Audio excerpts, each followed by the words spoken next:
Give me a call today at 287-2003. Let's open the door to your new home together. First National Bank on Spresser, the quality bank. Equal housing lender.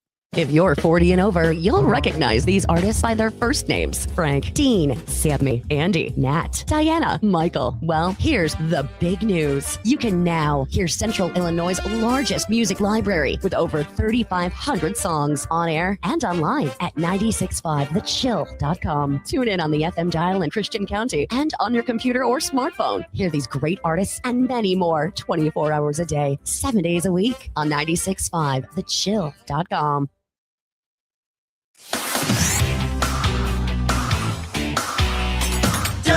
WTIM.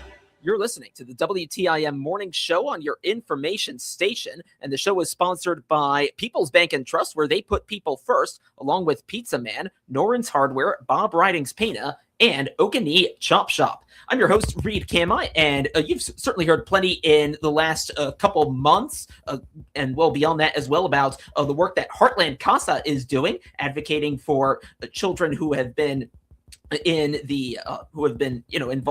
in whose households have been involved, in legal systems. And there's even more. There are even more developments with them. They're, I would say, exciting developments, and we're going to hear about them right now. I've got 3 guests with me in studio. We're going to help talk about that. Let's start over on my right, the executive director of Heartland CASA, Blaine Smith. Blaine, welcome back. Thank you so much for having us. Yes. Yeah, no, it's good to have you in. And then in the middle, we have Schäles Nagle, and that might be a familiar name, the executive director at Kemmerer Village. Schäles, welcome back. Thanks for having me. Yes. And then over to my right, and I'm hearing some static through one of the microphones, I think. Is it maybe the notebook? Oh, maybe. Nope, because I'm still hearing it. Okay. Well, we're going to have to investigate that at some point.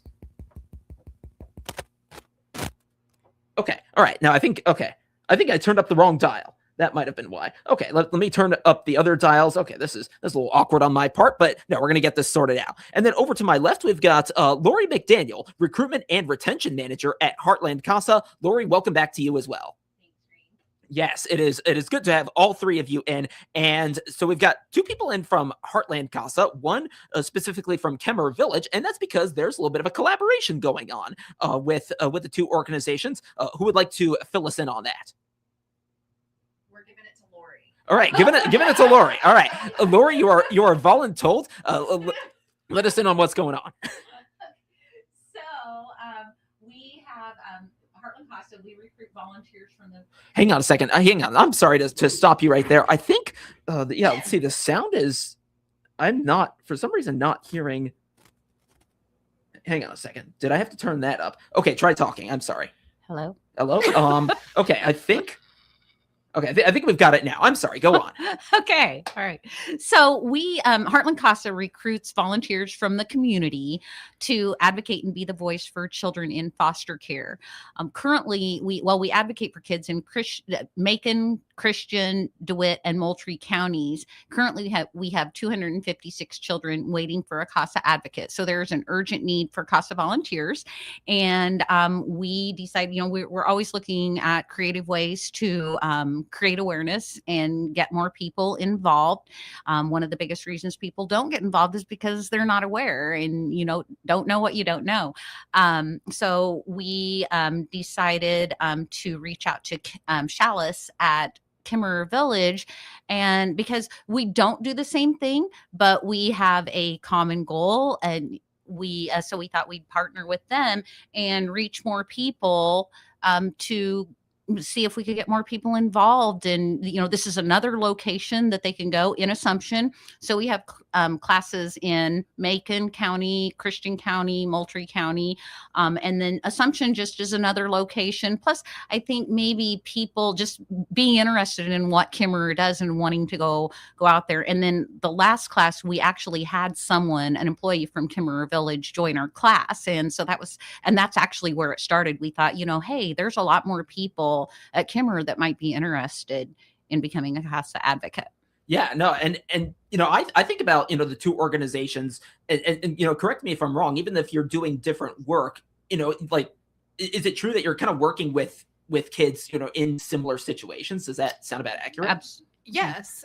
So like Lori said, at Heartland CASA, our goal is to advocate for the best interest of the child in care. So a child who comes into care who's been abused or neglected gets assigned a CASA if one is available, and we have the volunteers for it. And our sole focus is the best interest of that child. Kemmerer, and I'm going to pass this to you, Schäles, does a lot more with like casework type stuff, and we are specifically child focused. Yep, child focused. You had more to add? So just absolutely, the overlap in the missions is really ideal. Our mission is completely to support children and families who are experiencing that stress and turmoil. Part of our programs is our foster care program. There are other foster care providers, obviously across Christian, Macon, all of those counties served. But because the Kemmerer Village mission is to support children and families experiencing stress, we really wanted to make our beautiful facilities available for the CASA for their volunteer training.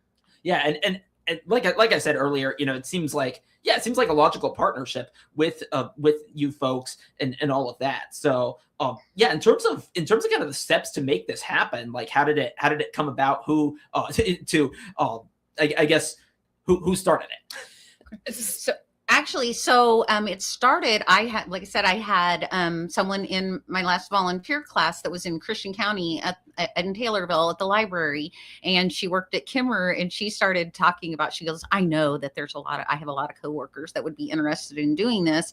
So, and one of her friends was interested, and we thought, there's more people here. So I contacted Schäles and asked her to meet with myself and Blaine and our program manager, Cassandra, and everybody agreed it was a great opportunity and a good thing to do. So it started blossoming from there. And now we actually have 2 classes scheduled. We have a day class, the day class Monday, the 27th of July, and an evening class that starts the 29th of July. So it'll be a series of 6 Mondays and a series of 6 Wednesdays. So there's a daytime opportunity and an evening opportunity for people to get involved. And we just meet once a week for 6 weeks.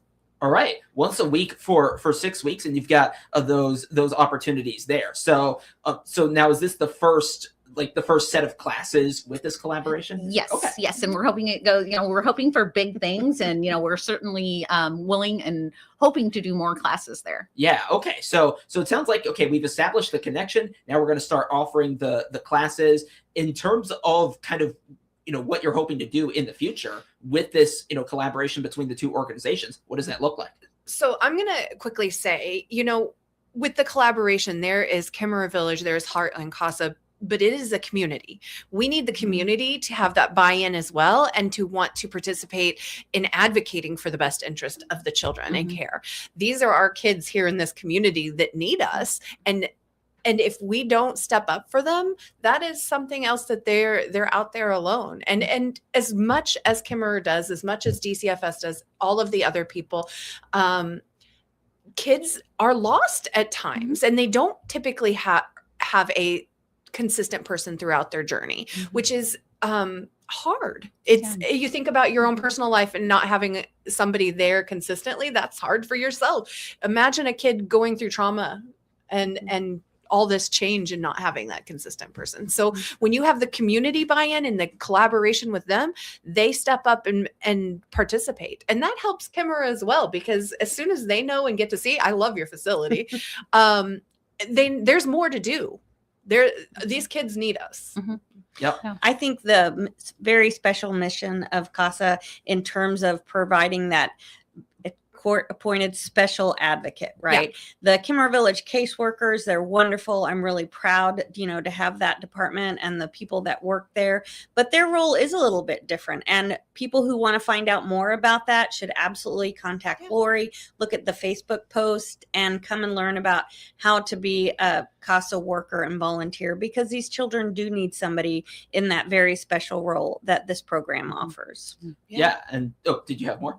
No, I agree. That's exactly, what I'm asking this community. I tell people this all the time. I grew up in this community. The welcomeness for Heartland CASA in this community has been great. I I need you guys to step up for us and for these kids. They need you. And I think it's important to understand. So people hear the word foster care Yes. and that immediately intimidates them. But these are ordinary people from every walks of life that do something extraordinary. So we don't take the kids into our home. No. We have a completely different role than what a caseworker does. We're the trusted and consistent adult in a child's life. And Blaine mentioned, and I always say in the training class, think about that one time, the one person, no matter how your life was, if you had, a solid family unit, your parents were there, but you had a coach, you had a teacher, you had a next door neighbor, you had an aunt, you had someone that showed up for you. And that we use that tagline a lot now, because I actually had a couple of advocates that we interviewed, and that was what they had actually grown up in the system. And I asked, what was some of the happiest times of your childhood? And they said when somebody showed up, and just showing up means so much. And I always tell advocates, we're the normal person, not the formal person in a child's life, because there's so many formal people. There's a lawyer, there's caseworkers, and we get down on their level, and we're just there. We just show up for them.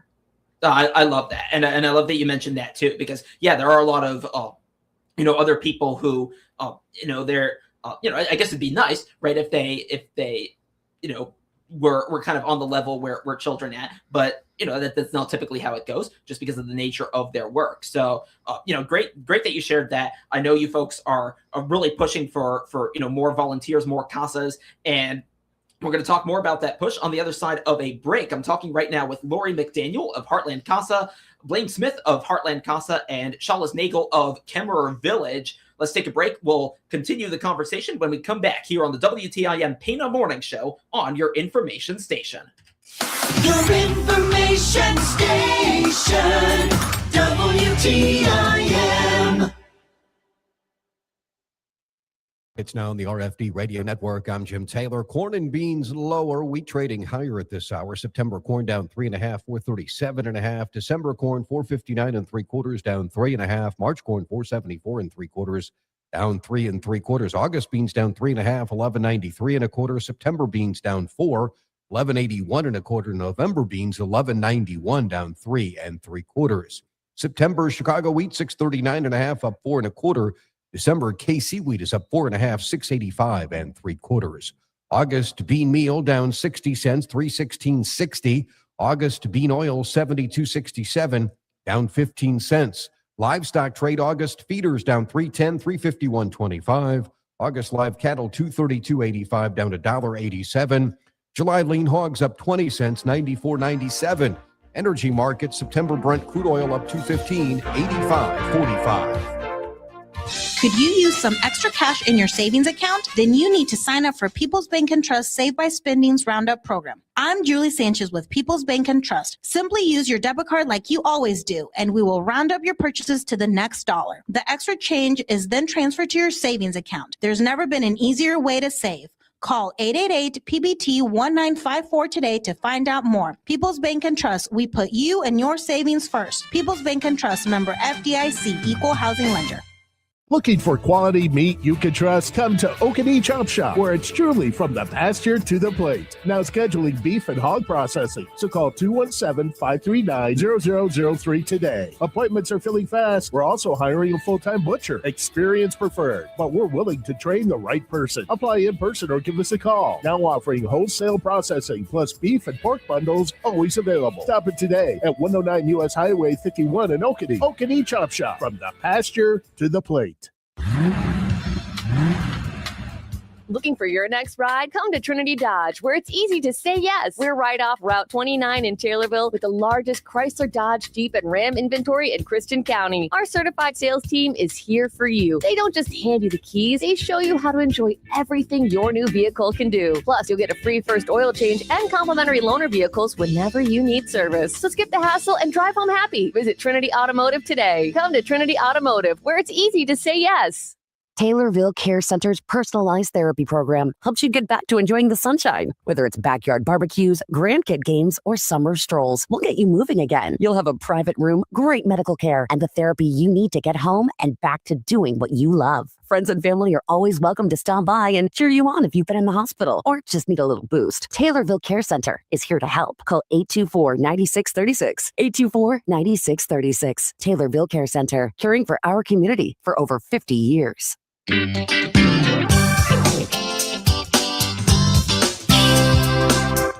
WTIM. And we're back on the WTIM Pana Morning Show on your information station. The show is sponsored by People's Bank and Trust, where they put people first, along with Pizza Man, Norman's Hardware, Bob Riding's Pana, and Okanee Chop Shop. I'm your host, Reed Kamai, and I've got Lori McDaniel and Blaine Smith with Heartland CASA and Schäles Nagle with Kemmerer Village across the table from me in this part of the show. And we've been talking about the collaboration between the two organizations to try to recruit volunteers. And I know they are really the heart and soul of what you folks do at Heartland CASA. And you're in need of a lot more volunteers. So talk more about, really what it is you're looking for. Sure. Lori mentioned earlier that we have 256 kids that we could serve that we're not able to because we need volunteers. We served in the last year 501 children. That's a lot of kids. But again, that's 256 that we did not serve, that did not have that CASA experience. Mentioned to you earlier, National CASA did a little bit of a research project, and cases for kids in foster care close typically 6 months earlier with a CASA involved on the case. So an ordinary citizen can help a child find permanency 6 months sooner than normal if they feel in their heart that they can be involved. Those are stunning numbers that you mentioned there when you were talking to me about the research earlier, and then sharing it right now as well. I'm interested in sort of like I guess, in a sense, the target audience for volunteers, what you folks typically get. Do you get people who, have like multiple kids? Do you get people who, don't have kids but enjoy being around them? What's that sort of like? So we actually have a huge range of that. We have people in their 20s who are CASA volunteers, no kids. I have had some Walmart workers, Target workers, people of all walks of life coming in that just want to make a difference and help. I have retirees that come in, the people who are done working, they need something to do. They want to do something and contribute to the community still. And they tend to come in and do really well. All walks of life, all ages, everything. We have men, we have women, we have it all. Mm-hmm. No, that's great. And I figured I'd ask about that because, maybe a listener's in one of those situations. I mean, I guess they would be one way or the other because you kind of covered the entire set. But, but they're all there. that could serve as the inspiration, which would certainly make a big difference. Talk about what the training is like. You mentioned the 6-week training. What's it like? What do you kind of get out of it? So I said earlier, they're ordinary citizens from every walk of life. They do not have to have a degree in social work, law, child welfare of any kind. And we're not experts. We're just that trusted and consistent adult. Though we're not experts, it's important to understand how our kids got to where they are. So I always tell them, you're when you get to the end of the road and you're going to get assigned your case, I want you to know, how did they even get here? So we talk about understanding the court process, what it takes, what the child goes through till it gets to the point where they're in DCFS and then CASA is assigned and they have a caseworker. We talk about, we learn about mental health and substance abuse because a lot of our families, this is, parents are experiencing mental health issues, addiction. We talk about court reports because one of the things advocates do is prepare a court report. And that's another intimidating word. If you can write a Word document or a text, you can write a court report. It's a template, and you're going to write a small section about your child, your observations based on factual information, so that, we're providing information to the judge that helps him make an informed decision about the best interest of the child. We talk about, the child welfare system, child welfare laws. We go through some case studies for examples of these are some things you might experience. And then we learn about our data system, our software system. So that's where we keep all of our notes. On the last day, it's like, okay, now I've gone through 5 classes. What do? I'm going to get assigned a case. So I go through, okay, now I'm done. Now what? So it's being active on a case. So talk about, they're going to be assigned an advocate supervisor. So it's important to know, just like a CASA advocate walks with a child through their journey in foster care, you're going to be assigned a CASA staff member, an advocate supervisor, and they're going to walk with you. Yeah. So that is the process right there from Lori McDaniel, who along with Blaine Smith and Schäles Nagle have joined us on this program. To the 3 of you, thank you. Thank you. And thank you for listening. Have a great day. The Big 870 WTIM Assumption Taylorville. 96.1 FM Taylorville. 107.5 FM